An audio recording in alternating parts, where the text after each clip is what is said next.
మనము గనులమవుదాం, మన పిల్లలను గనులుగా చూద్దాం. దావీదులాగా గనులవ్వాలి. దావీదు కుమారుడు సొలొమోను జ్ఞాని. నీ పిల్లలు జ్ఞానులు కావాలి, అజ్ఞానులు కాదు. సమర్థులు కావాలి, అసమర్థులు కాదు. వివేకులు కావాలి, అవివేకులు కాదు.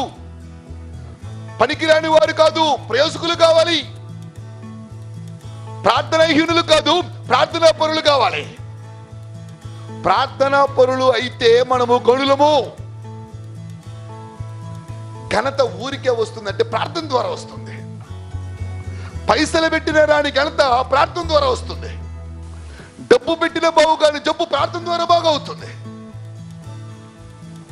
ఎత్తైన కోటలు ఖడ్గాలతో కొల్చలేనివి, ఆయుధాలతో కొల్చలేనివి కేకలతో ప్రార్థనతో కూల్చేశారు.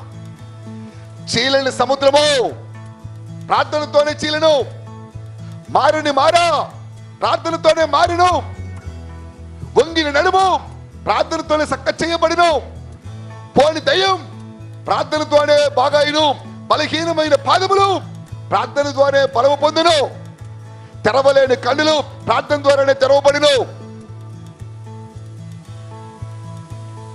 ఏమైనా, ఏదైనా, ఎన్నైనా, ఎప్పుడైనా, ఎట్లయినా, ఎక్కడైనా, ఏ రకంగా, అవైనా, ఇవైనా, అప్పుడైనా, ఇప్పుడైనా, ఎప్పుడైనా, ఆదైనా, అంతమైన, మధ్యమైన, నాడైనా, నేడైనా, రేపైనా, అన్నిటికీ ఘనత తెచ్చినది ఒక్కటి ఉన్నది, ప్రేయర్.